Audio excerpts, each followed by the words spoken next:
rapat tingkat pusat itu melihat letak geografisnya itu ada di wilayah Sumatera Utara berdasarkan batas darat yang sudah disepakati oleh 4 Pemda, Aceh maupun Sumatera.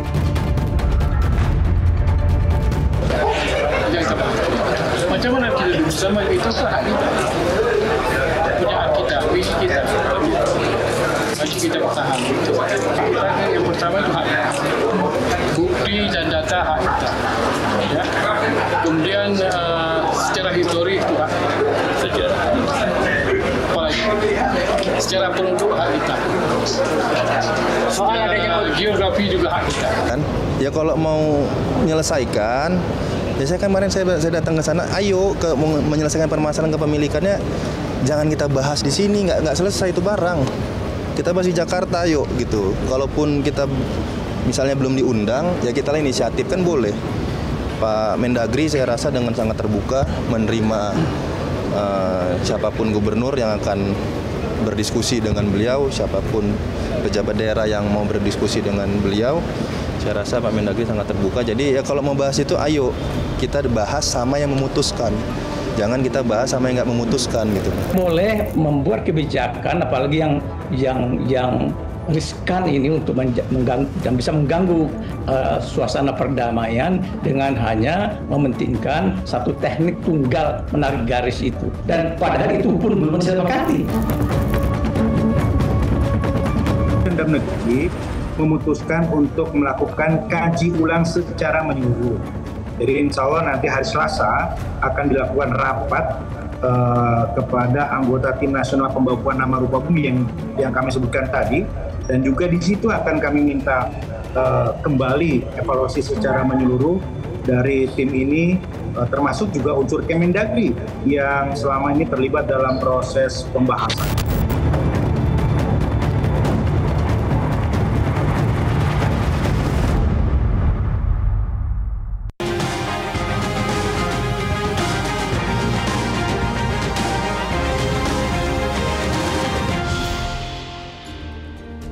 Halo, selamat malam pemirsa. 4 pulau, Panjang, Lipan, Mangkir Besar atau disebut juga Mangkir Gadang, dan Mangkir Kecil atau disebut juga Mangkir Ketek.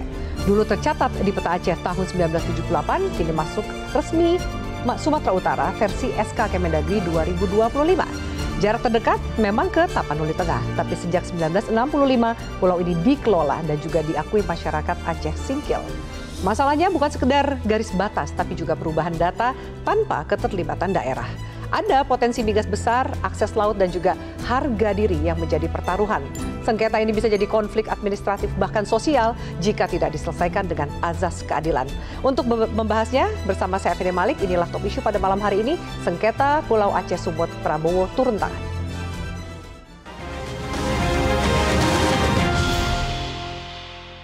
Dan pemirsa, sudah hadir narasumber di studio Metro TV pada malam hari ini. Di sebelah saya ada anggota DPR RI, fraksi Partai Nasdem, Bang Muslim Ayub. Selamat malam, Bang Muslim. Selamat malam, Assalamualaikum warahmatullahi wabarakatuh. Waalaikumsalam. Bang Muslim juga Dapil 1 Aceh ya? Ya, betul. Yang mana pulau yang termasuk juga masuk dalam Dapil dari Bang Muslim Ayub ini. Baik, nanti kita akan bahas. Berikutnya di sebelah beliau juga kami hadirkan pengamat politik Mas Adi Praitno. Mas Adi Praitno, selamat malam. Selamat malam, Afi. Terima kasih sudah hadir. Waalaikumsalam. Dan pemirsa, kami juga hadirkan narasumber dari sambungan Zoom. Kami hadirkan Wamendagri, Mas Bima Arya Sugiarto. Mas Bima Arya, selamat malam. Selamat malam, Afi, Bang Muslim Ayub. Selamat malam, Prof. Umam, Mas Adi Praitno. Selamat malam. Baik, satu lagi juga kami hadirkan Guru Besar Sosiologi dari Universitas Syah Kuala Aceh, Profesor Humam Hamid. Prof. Humam, selamat malam. Selamat malam, Assalamualaikum Mbak Afi. Waalaikumsalam. Mas Baik. Adi dan Muslim. Pak Muslim, baik.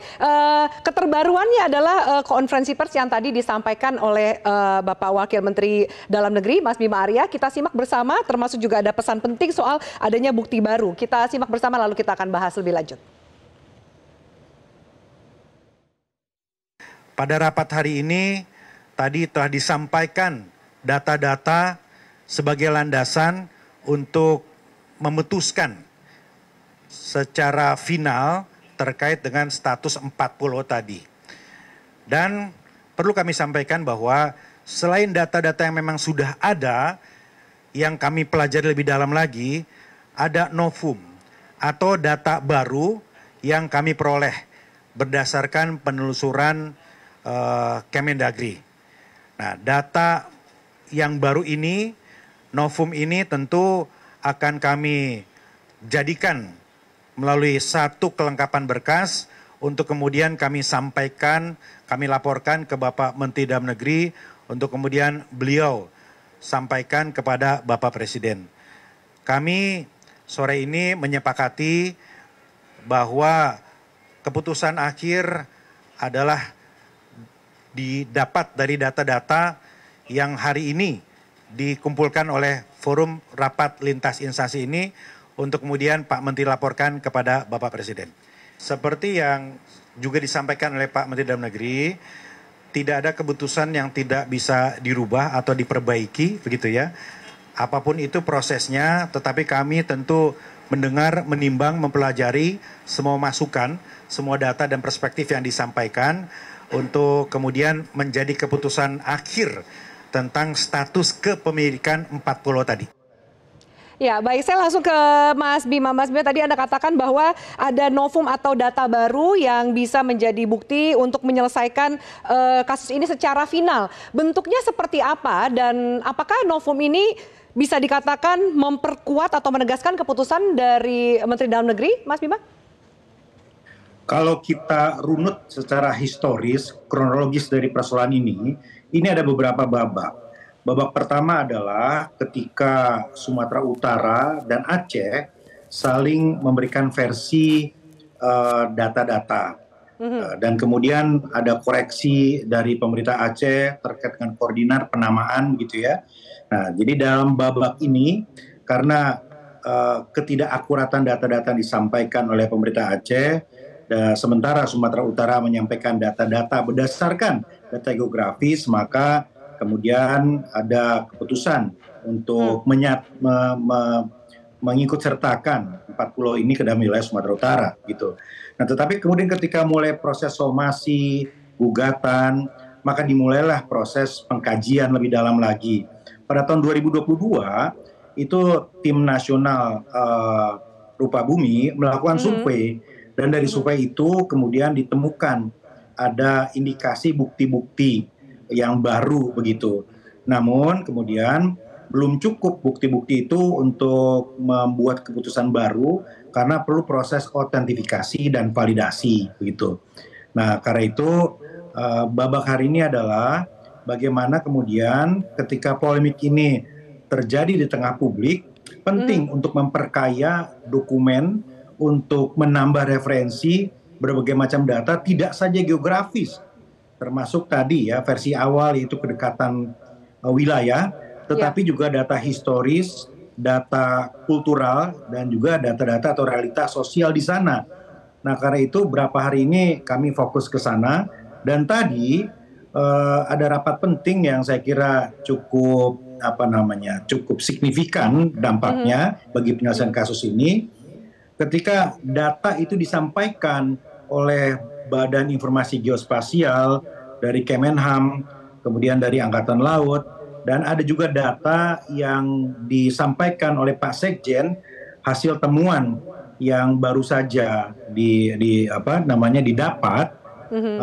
yang kemudian bisa menambah referensi untuk membuat keputusan. Datanya apa? Kami belum bisa sampaikan.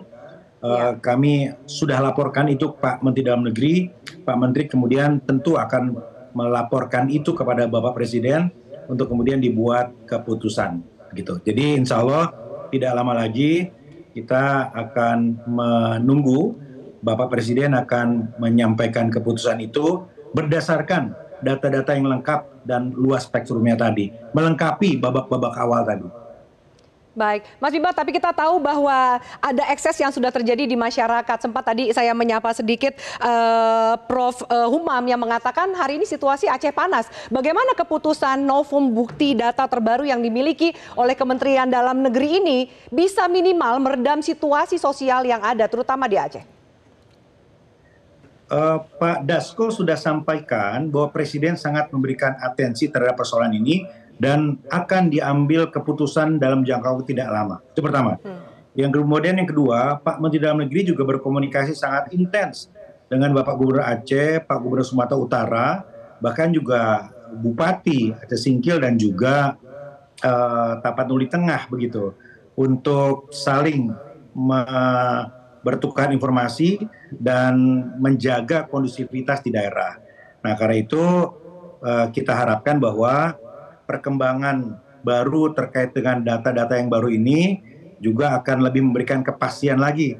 Dan sementara itu kita meminta agar semua menjaga kondusivitas. Mari kita tunggu, insya Allah hasilnya adalah hasil yang terbaik yang bisa mempererat kebangsaan dan kebersamaan kita.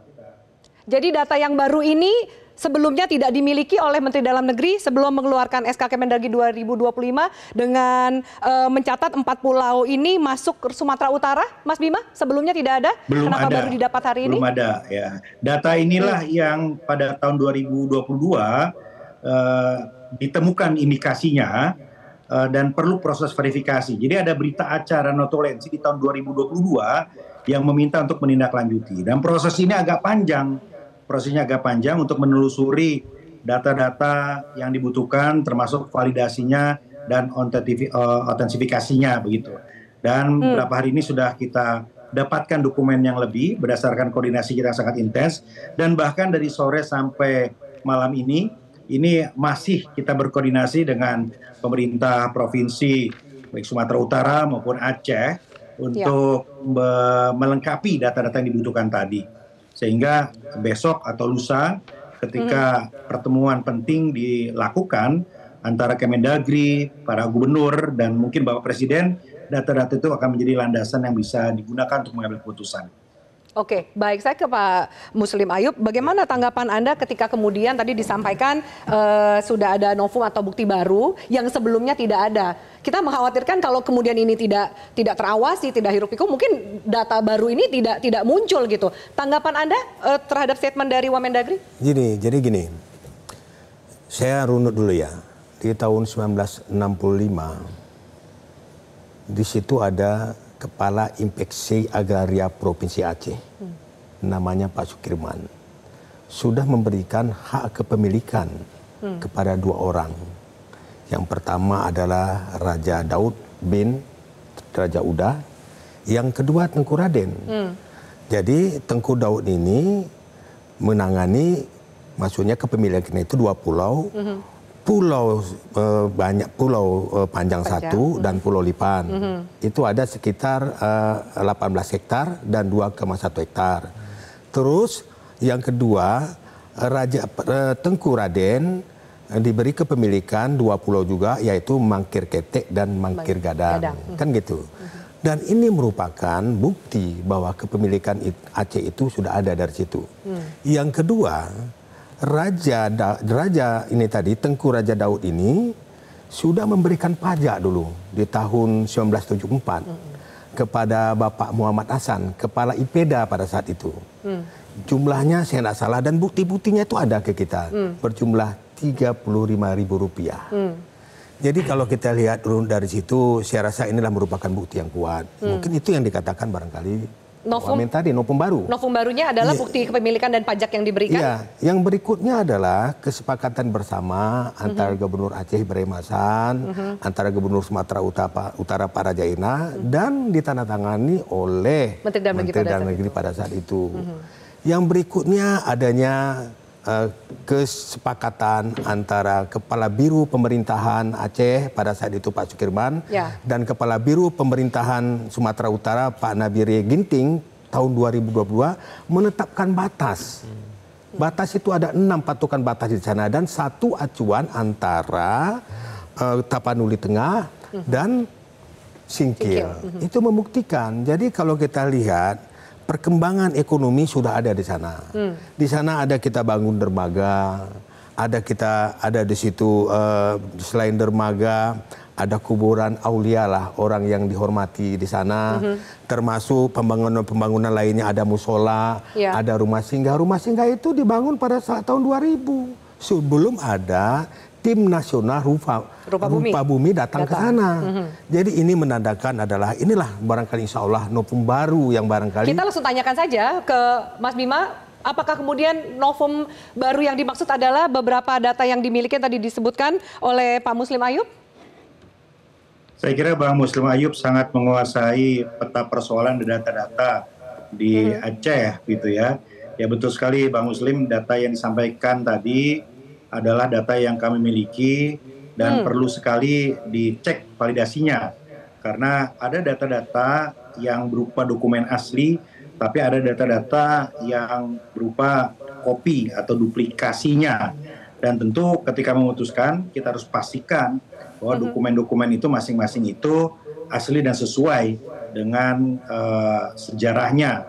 Jangan sampai kemudian di kemudian hari ada gugatan karena ada versi dokumen yang lain, ada versi yang lebih otentik dan lebih bisa dijamin validasinya gitu.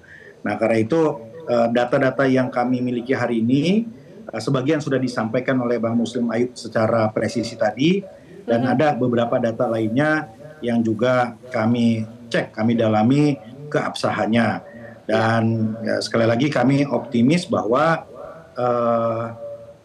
apapun nanti keputusannya ini akan didasari oleh satu berkas-berkas yang betul-betul valid dan otentik supaya tidak terjadi persoalan di kemudian hari. Ya, baik. Kalau kemudian tadi dikonfirmasi oleh Pak Wamendagri, Mas Bima, bahwa novum atau bukti barunya yang disebutkan oleh Pak Muslim tadi, apa artinya? Minimal di awal, bagaimana kemudian bukti yang tadi disampaikan bisa memperjelas situasi mengenai pemilikan dari 4 pulau ini? Jadi gini, saya bercerita sedikit. Tim Rupa Bumi ini kan turun di 2008 ya. Di antara verifikasi pulau Sumatera Utara itu ada 213 pulau. Dan di situ termasuklah pulau yang 4 tadi, yang termasuk wilayah Singkil. Di tahun yang sama 2008, itu 2008 bulan Mei. Di tahun yang sama di bulan Oktober, tim Rupa Bumi Nasional juga datang ke Aceh, memverifikasi 260 pulau di Aceh dan tidak termasuk 4 ini. Inilah sumber persoalan sebenarnya. Baik. Kalau dari jarak dari laut itu memang secara geografis memang itu adalah dekat dengan Tapanuli Tengah Sumatera Utara. Tapi secara historis, sosiologis dan administrasi tak terbantahkan itu. Tak terbantahkan itu. Provinsi Aceh. Saya mohon maaf ya, apa yang dikatakan oleh Pak Bima Arya tadi. Ini teman saya dulu waktu di PAN ya. Iya. Saya salut dan saya menghargai beliau, termasuk guru politik saya juga ini.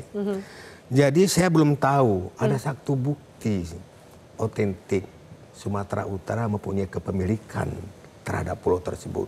Sampai sekarang tidak ada bukti otentik menunjukkan kepemilikan Sumatera Utara atas 4 pulau itu. Yang kedua, saya melihat tokoh-tokoh masyarakat Sumatera Utara, Tapanuli Tengah, tidak ada sibuk-sibuk masalah urusan pulau ini. Kalau mereka mempunyai hak, berarti ada yang berkomentar, tokohnya, anggota DPR-nya. Ini tidak ada. Ya kan ini pertanda apa? Tadi pagi saya mendengar konferensi, bukan ya, wawancara teman saya Bupati Tapanuli Tengah Masinton. Dia bilang kepada RRI, ya kalau memang ini tidak pulau kami, ya enggak apa-apa, kita balikkan aja ke Aceh. Ya dia tidak ngotot, ya gitu kan. Jadi ini suatu hal yang barangkali menjadikan kesepahaman kita. Pesan yang disampaikan ke publik gitu ya. Gitu. Oke, baik. Kita harus jeda. Nanti saya berikan kesempatan untuk para narasumber lain untuk mengomentari. Pemirsa, kami lanjutkan diskusi ini usai jeda. Tetaplah bersama kami.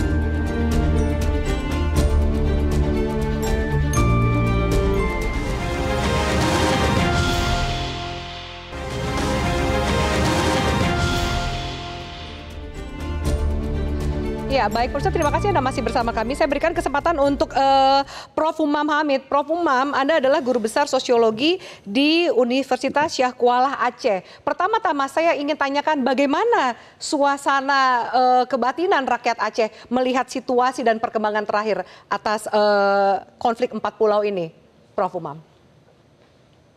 Baik Mbak Afi, saya berupaya untuk tidak provokatif gitu ya.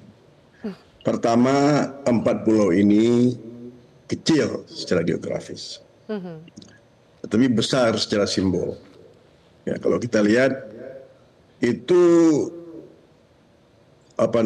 komplek Stadion Senayan itu besarnya 279 hektar. Pulau Panjang itu luasnya 47,8 hektar. Kemudian Pulau Mangkir Besar, Pulau Mangkir Kecil, Pulau Lipan itu kurang dari 10 hektar. Totalnya 70 hektar kurang lebih. Nggak ada apa-apanya kalau ukuran itu. Ya kan? Seperempat dari luas Stadion Senayan, Stadion Gelora Bung Karno. Tetapi ini simbol ini. Ini simbolis. Ya. Dan kita juga ingat dan tahu bahwa bangsa kita ini tidak dibangun oleh garis-garis peta saja gitu. Ya.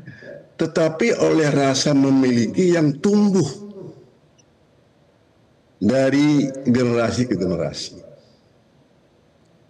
Pulau-pulau tadi itu Pulau Panjang, Pulau Lipan, Mangkir Ketek, Mangkir Besar, itu kecil dalam ukuran, tetapi sangat besar dalam makna. Karena dari situ Aceh merajut relasi, merajut ingatan dengan laut, dengan sejarah, dan dengan Indonesia itu sendiri. Ini sukma, ini imajinasi kebangsaan ini. Jadi orang-orang di Aceh ini ya mungkin kalau kita lihat panas sosmed jangan peduli itu. Tetapi terasa tidak ada WA grup di Aceh ini. Apakah ibu-ibu pengajian, apakah Gen Z, apakah akademisi, apakah pengusaha yang tidak membicarakan ini. Ini tidak biasa saya lihat. Saya belum pernah melihat ada suasana seperti ini semenjak damai tahun 2005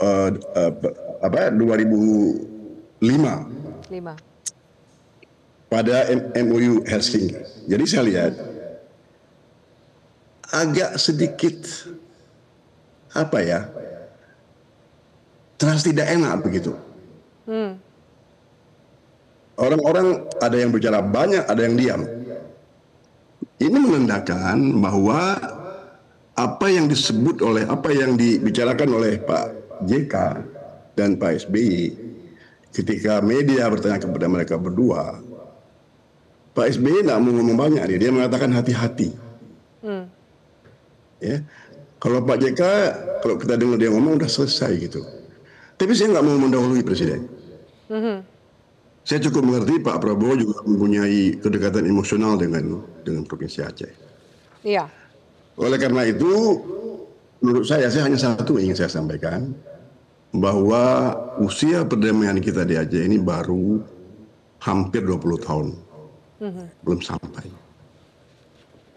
Dan ini perlu kita jaga. Karena Pak SBY, Pak JK adalah arsitek perdamaian yang tidak hanya pada tahun itu. Mereka adalah menteri yang sangat aktif pada tentang masalah Aceh pada tahun Bu Megawati. Ya. Kemudian ketika mereka berkuasa, ketika mereka memerintah, mereka lah yang mengakhiri konflik yang ada di Aceh. Ya. Jadi oleh karena itu agak lain kalau persoalan rupa bumi, persoalan peta segala macam. Tolong hati-hati ini. Sangat hati-hati. Karena apa? Yang saya tahu, seluruh masyarakat pesisir, dari Sibolga, Tapanuli Tengah, sampai ke Singkil, itu mengakui bahwa pulau itu adalah milik Aceh. Ya. Bukan hari ini, generasi tua. Saya punya mahasiswa dari Tapanuli Tengah. Punya teman dosen yang dari Tapanuli Tengah. Itu nenek mereka, ayah mereka mengatakan jangan ribut lagi, sudahlah itu. Jadi menurut saya sekarang, kalaulah kejadiannya dengan 2 skenario. Kalau keempat pulau itu tetap di Aceh, penduduk terpenduduk di tengah tidak kehilangan secara sosiologis. Ya. Ya. Tetapi kalau pulau itu tidak lagi di Aceh, Singkil dan Aceh akan kehilangan untuk pulau itu. Apa dampak lebih luasnya di skenario kedua? Ya, kita nggak tahu. Tetapi yang pasti Aceh akan merasa kehilangan. Karena dalam imajinasi mereka, dalam kehidupan sehari-hari, itu memang pulau miliknya Aceh gitu. Nah, itu diakui. Nelayan Sibolga kalau ke situ mengakui itu. Nelayan Tapanuli Tengah juga seperti itu. Ya, baik. Baik, Prof. Umam, kami sudah tangkap. Maksudnya saya minta tanggapan dari Mas Bima. Tadi Prof. Umam juga menjelaskan kurang lebih situasi di Aceh, semua membicarakan. Mungkin ada rasa khawatir juga. Tanggapan Anda lebih jauh menjawab perasaan terutama masyarakat Aceh atas situasi ini dan menanti apa keputusan dari Presiden Prabowo. Kami tentu memahami suasana kebatinan baik di Sumatera Utara maupun di Aceh begitu. Jadi kami berupaya untuk mendudukan persoalan ini pada jalurnya secara proporsional. Karena tarikan-tarikan spekulasi itu cenderung akan membuat situasi tidak kondusif. Jadi yang pertama, sekali lagi kami ingin luruskan bahwa ketika peraturan menteri atau Kepmen ini dikeluarkan, ini tidak hanya fokus kepada 4 pulau dan 2 provinsi saja. Jadi Pak Menteri Dalam Negeri menandatangani keputusan terkait dengan penamaan pulau dan kode wilayah untuk keseluruhan wilayah di Indonesia. Ada 4.000 lebih lampiran dari berkas yang ditandatangani oleh Pak Menteri. Jadi tidak tepat, sangat tidak tepat kalau dinarasikan bahwa tanda tangan itu, penyelesaian itu, keputusan itu hanya langsung kepada 4 pulau dan 2 provinsi tadi. Jadi penting saya kira untuk meletakkan dalam konteks yang tepat begitu. Pemutakhiran dari kode wilayah dan penamaan pulau, itu pertama. Yang kedua, ketika kemudian menjadi kontroversi di tengah publik, ya tentu kami membuka ruang. Pak Menteri meminta betul tidak saja menjaga kondusivitas, tetapi data-data harus dilengkapi. Yang disampaikan Prof. Umam tadi saya kira betul. Kami juga mempelajari, bahkan saya langsung berkomunikasi dengan beliau ketika beliau menyampaikan perspektif historis dan ada realitas sosial dan kultural yang harus dihitung. Ini yang juga dipesankan oleh Pak Menteri, bahwa jangan hanya data geografis, tapi data historis juga harus dilengkapi untuk melengkapi keputusan-keputusan lalu yang memang memerlukan pengkajian lebih dalam ketika ada polemik di tengah masyarakat begitu. Namun, nah ini bagian ketiga, tentu semua data yang disampaikan tadi, ini kami mendapatkan data cukup banyak, Afi. Ada dari akademisi seperti Prof. Umam, ada dari teman-teman DPR RI, ada juga dari pemerintah provinsi, begitu ya. Ada juga dari teman-teman anggota DPR. Dan data-data ini tentu kami bentangkan semua untuk kemudian kita cek validasi dan otentisitasnya seperti apa, apakah valid, apakah otentik begitu. Nah, untuk menghindari kemungkinan persoalan baru di masa depan terkait dengan validasi dokumen tadi. Dan rasanya rapat tadi menjadi cukup signifikan karena tidak saja berhasil melakukan kompilasi, tapi ada novum atau data baru yang sekali lagi masih harus diuji lagi beberapa waktu ke depan ini. Dari tadi sore sampai sekarang masih berlanjut proses komunikasi dengan pemerintah provinsi. Begitu. Mas Bima, yang beredar juga adalah statement dari Gubernur Aceh yang mengatakan di 4 pulau itu cadangan gasnya hampir sebesar Andaman. Itu juga menjadi spekulasi yang baru bahwa 4 pulau ini ya mungkin kalau isinya cuman pohon kelapa saja nggak akan ribut seperti ini. Saya kutip tadi itu statementnya dari Prof. Umam gitu. Bagaimana Anda meluruskan? Apakah ada kaitannya dengan kandungan gas yang disampaikan oleh Gubernur Aceh? Sejauh ini kami belum mendapatkan informasi dan data yang presisi tentang potensi sumber daya alam di sana, belum ada. Dari SKK Migas belum ada, dari sumber lain pun belum ada. Itu yang pertama. Yang kedua, persoalan itu kan juga bukan ranah kewenangan kami saat ini.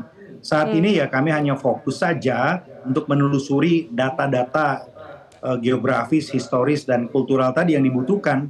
Nah, nanti persoalan sumber daya itu kan nanti ketika kewenangan sudah ada, sudah jelas 4 pulau ini milik siapa, maka sang pemiliklah yang akan menentukan sepenuhnya pengelolaan dari sumber daya yang di sana. Baik, Mas Bima Arya, terima kasih banyak untuk waktu dan diskusi kita di Top News, di Top Issue pada malam hari ini. Kami akan jeda pemirsa, adakah kaitannya dengan juga kalkulasi politik? Mas Adi akan menjawab usai jeda, tetaplah bersama kami.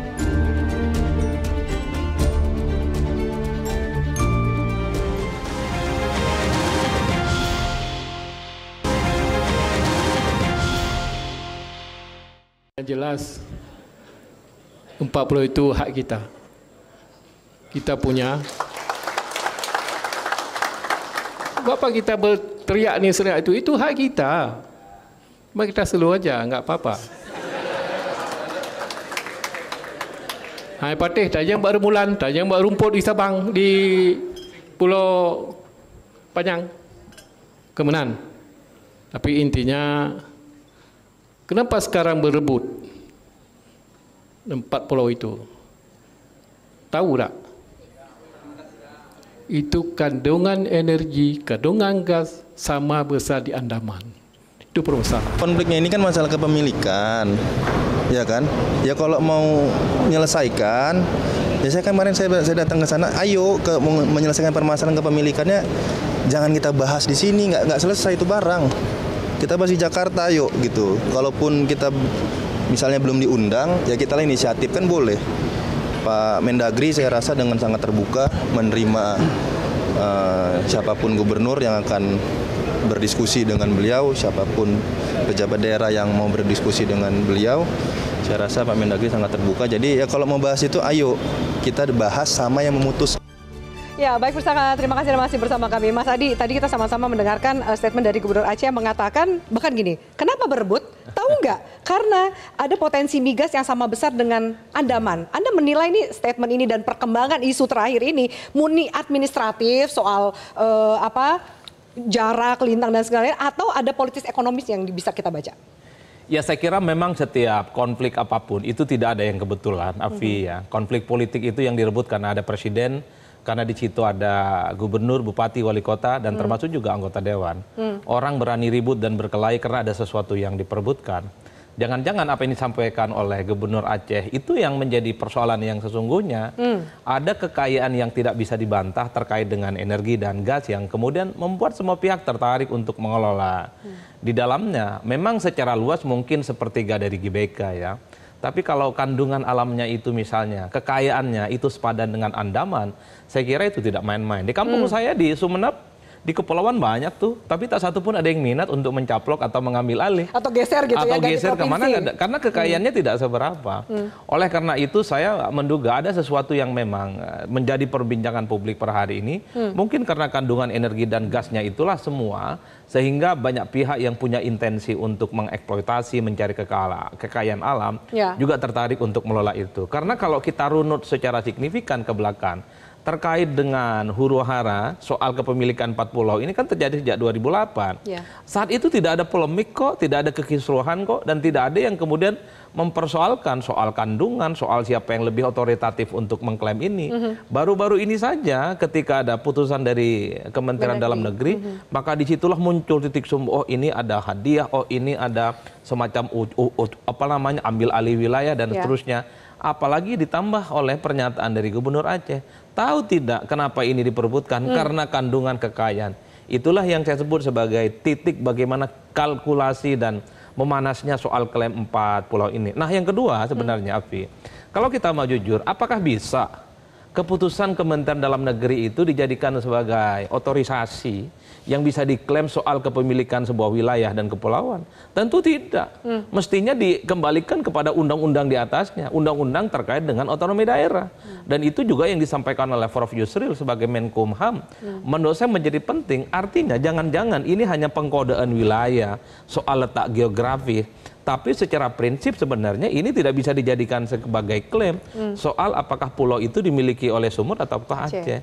Makanya harus ditelaah kembali bahwa sebenarnya secara hukum, payung hukum apa yang paling otoritatif untuk mengklaim sebagai sebuah kepemilikan.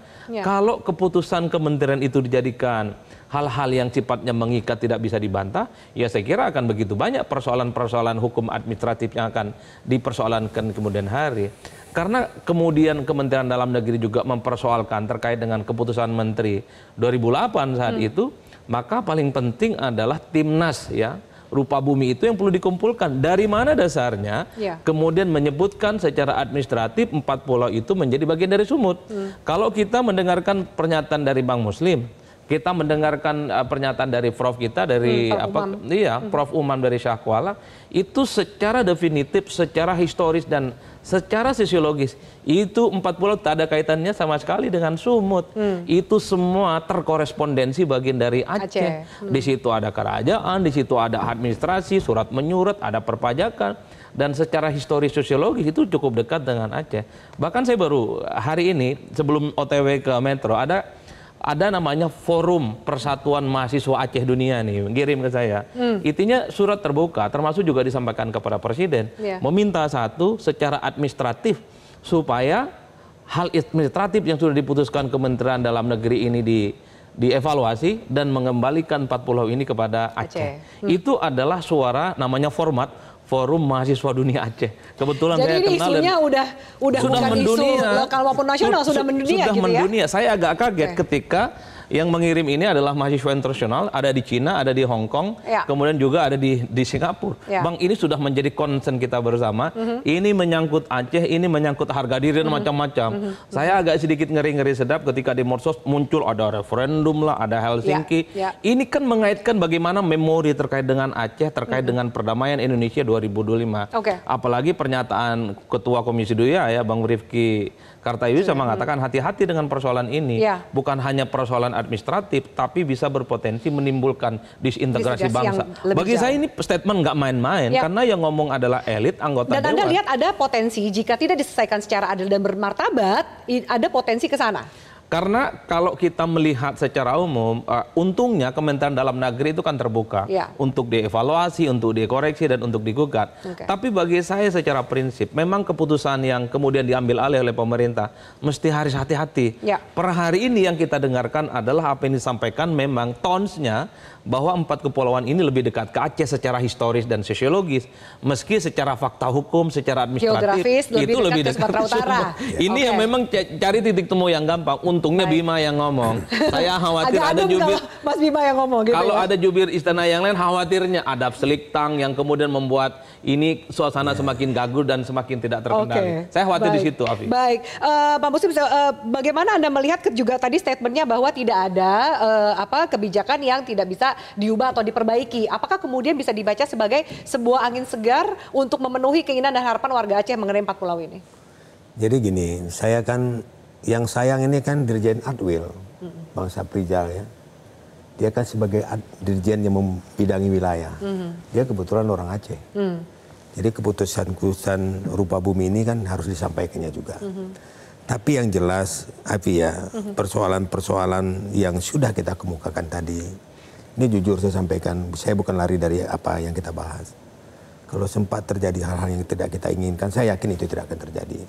Apalagi ya, orang Aceh itu ribuan itu di Sumatera Utara. Ribuan, ratusan ribu ada. Dan orang Sumatera juga banyak yang di Aceh. Saya tadi baru ada 10 orang ya, orang Sumatera yang berada di Aceh ini marah. Ya marah ya, itu viral lah marah. Marahnya apa? Marahnya ke si Bobi ya. Dia bilang tak apa-apa, kita kan nggak tahu apa dampaknya ke situ kan. Cuman kan hari ini. Marah ke Bobi karena apa? Ya karena dia mengklaim juga, termasuk walaupun itu ada keputusan dari Menteri Dalam Negeri, secara nyata dia juga dari kesepahaman, kesepakatan dia datang ke Aceh. Dia mengajak pengelolaan bersama mengajak bersama, terus disarankannya diselesaikan di Jakarta. Harusnya yang menyelesaikan itu kan Menteri Dalam Negeri langsung yang memanggil mereka. Bukan Gubernur Sumatera Utara. Bukan Gubernur Sumatera Utara. Jadi tanda-tanda ini ada indikasi mungkin hal yang kurang baik lah didengar oleh masyarakat Aceh. Oke, baik. Prof. Umam, saya minta tanggapan Anda, termasuk sambil menanti apa laporan dari Kementerian Dalam Negeri, Menteri Dalam Negeri terhadap keputusan yang akan diambil oleh Presiden Prabowo. Apa yang bisa kita lakukan sambil menunggu keputusan itu? Usai jeda, Prof. Umam, pemirsa tetaplah bersama kami di Top Issue.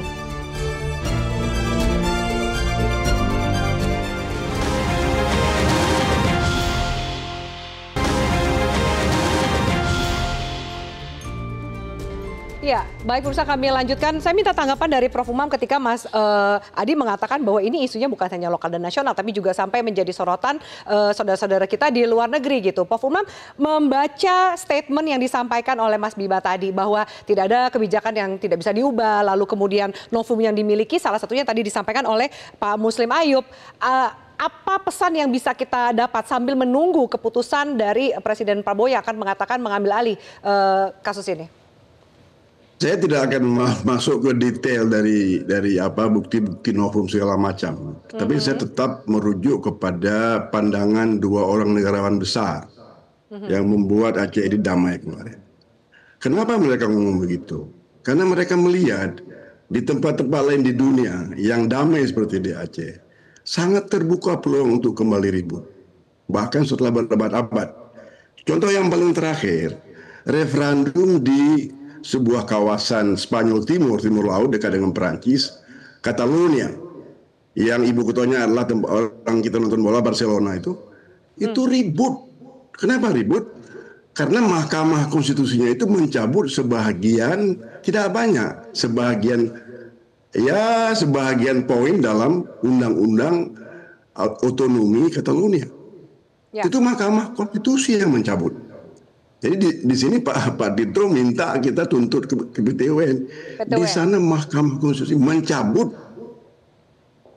Apa terjadi kemudian? Tahun 2017 meledak. 7 tahun setelah itu ada apa yang disebut dengan referendum sendiri oleh Catalonia. Dan sampai hari ini itu kawasan yang tidak sangat enak di Spanyol. Oleh karena itu sangat berhati-hati ini.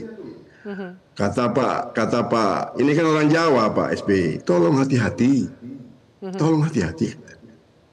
Kemudian Pak JK mengatakan sudah selesai dengan tata batas 1956. Pada masa itu belum ada GPS, ya kan?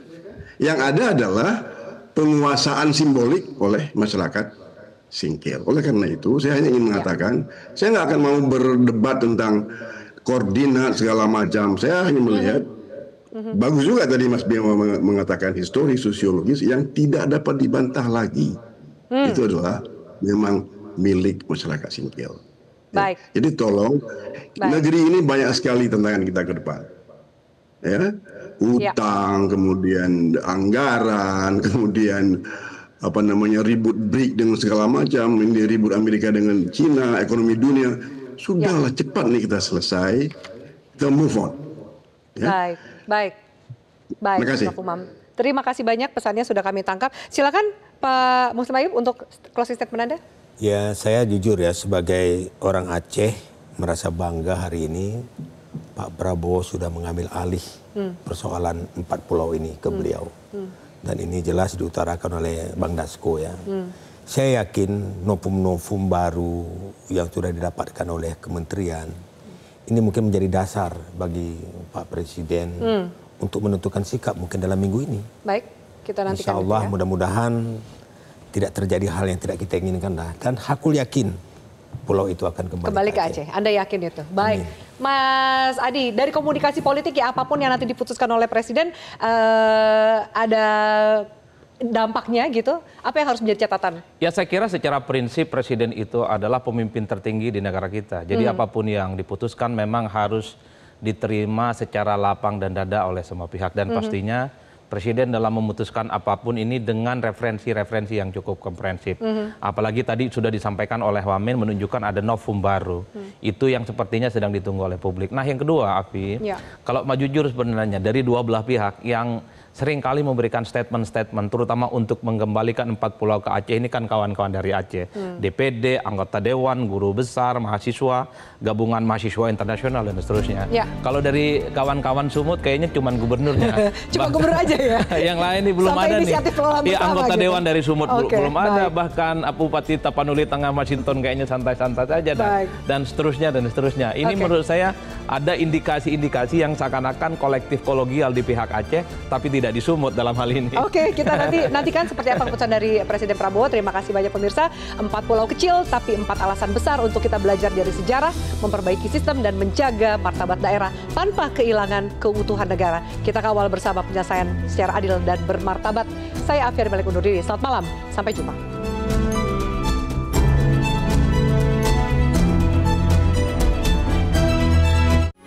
Metro TV